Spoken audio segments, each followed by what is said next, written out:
Fala pessoal, beleza? Passando aqui para poder trazer mais um vídeo. E você sabe que dia é hoje? Não vale falar que é dia 30 de janeiro apenas não, viu? Mas você sabe mesmo que dia é? Não? Então, se liga, hein? Hoje é o dia que se comemora os 151 anos das histórias em quadrinhos aqui no Brasil. Isso aí. E aí? Vamos lá?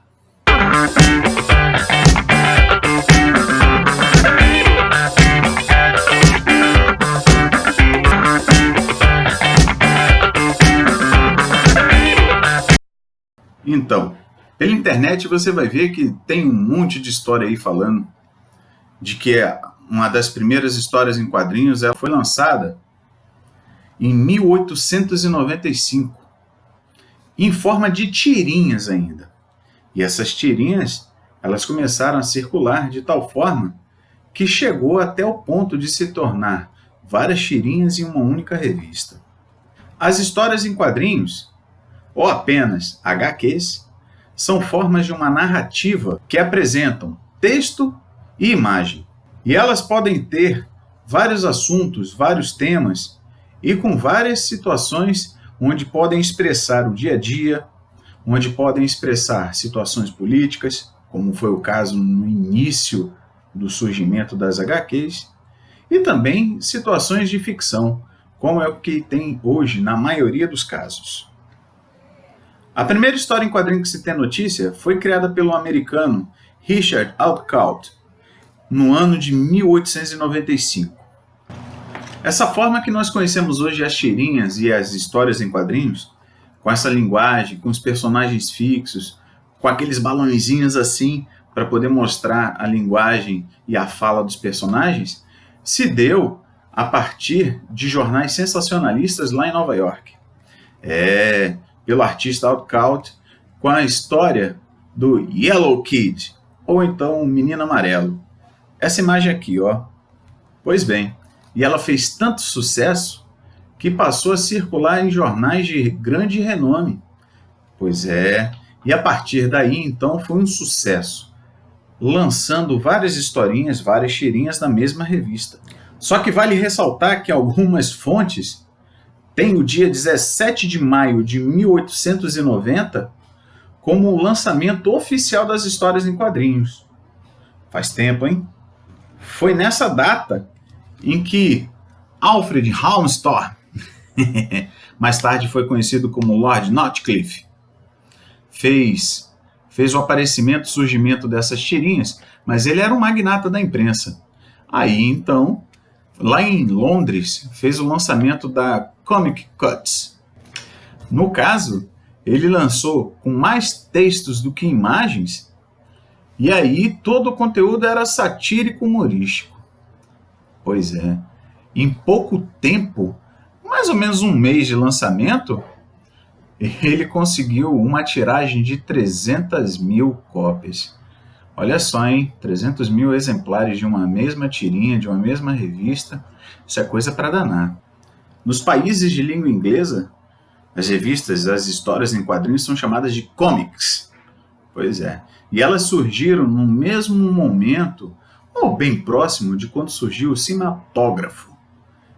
O aparelho, para poder fazer, então, circular as imagens no cinema. Só que diferente do cinema, que foi considerado a sétima arte, as histórias em quadrinhos não tiveram o mesmo renome, não. E aí elas ficaram esquecidas mais ou menos até a década de 60 agora, 1960. Tem aí pouco tempo. E aí, a partir daí, somente a partir daí, que alguns escritores, alguns desenhistas começaram a se empenhar com mais frequência e com mais dedicação e começou a trazer, então, histórias, principalmente de ficção. Hoje, se a gente for parar para pensar e analisar bem, boa parte das histórias em quadrinhos elas são ficção científica, com super-heróis, alienígenas, com pessoas de outro planeta. Então, será que não retratam um pouco da realidade? Algumas sim, inclusive trazem até o cotidiano de algumas pessoas, como é o caso do Calvin e Haroldo, do Snoopy, Todos esses aí trazendo então o cotidiano de pessoas reais, mas trazendo em forma de tirinhas as imagens, a sátira, o humor, as histórias dessas pessoas. Inclusive, nós temos histórias que retratam situações bem reais e que aconteceram com a humanidade, como é o caso da Segunda Guerra Mundial, que retrata os campos de concentração lá de Auschwitz.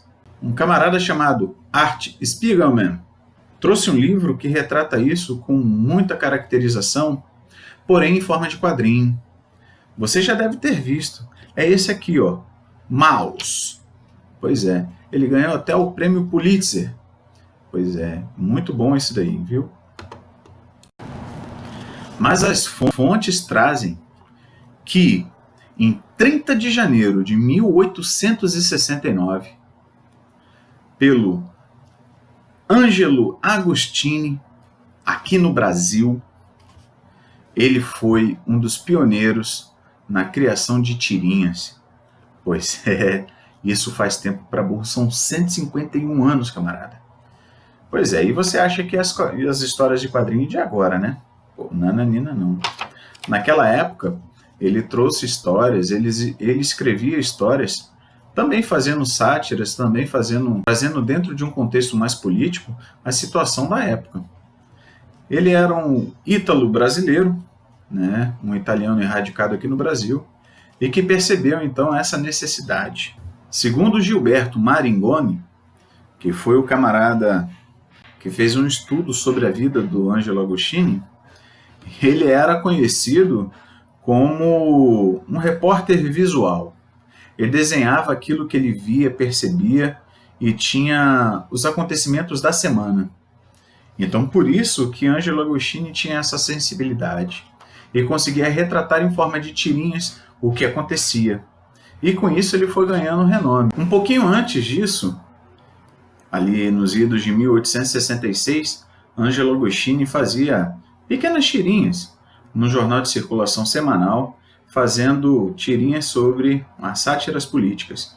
Mas logo depois ele percebeu então a necessidade de organizar as ideias e transformar elas em uma história em quadrinhos. Só para vocês terem ideia, o jornal que circulou o primeiro HQ aqui no Brasil foi o Vida Fluminense, isso em 30 de janeiro de 1869. Essa primeira história em quadrinho foi chamada de As Aventuras do Inhoquim. Era a vida de um caipira retratada que estava visitando a corte lá no Rio de Janeiro. Então, a partir daí, deu-se sequência e foram feitas 2 partes. E essa foi a história da origem em quadrinhos no Brasil. Ao redor do mundo também estava se ensaiando fazer mais tirinhas, mais quadrinhos, mais HQs. A partir de 1929, ao redor do mundo, então ensaiava-se mais histórias em quadrinhos, mais HQs.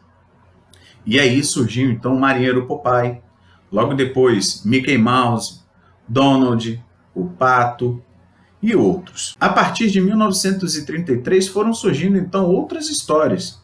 Histórias essas que vinham trazendo então Batman, Super-Homem e outros heróis que nós temos até hoje, a presença deles aí. Hoje é muito mais comum a gente perceber aí a presença de super-heróis. Mas no Brasil, nós temos também, não poderia deixar de falar dele, Maurício de Souza. Ele já por muito tempo traz historinhas retratando a Turma da Mônica, que teve a sua inspiração a partir das filhas dele, sobrinhas e familiares, justamente no espaço onde ele era criança, antigamente, onde eles viviam, e retratam as peripécias de alguns jovens, e que já se tornou até filme, né? Foi lançado agora há pouco tempo. Então, pessoal, espero que vocês tenham gostado. Esse foi um vídeo, então, retratando um pouco sobre as histórias em quadrinhos. E fique atento, se inscreva no canal, curta, compartilhe e aguarde os próximos episódios. Beleza? Valeu!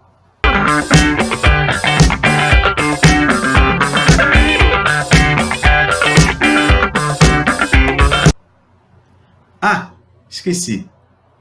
Você por um acaso já viu aquele vídeo do Teiu? Vou deixar ele aqui na descrição. A próxima história vai ser sobre o Teiu. O que é o Teiu? Você tá ligado nisso? Valeu!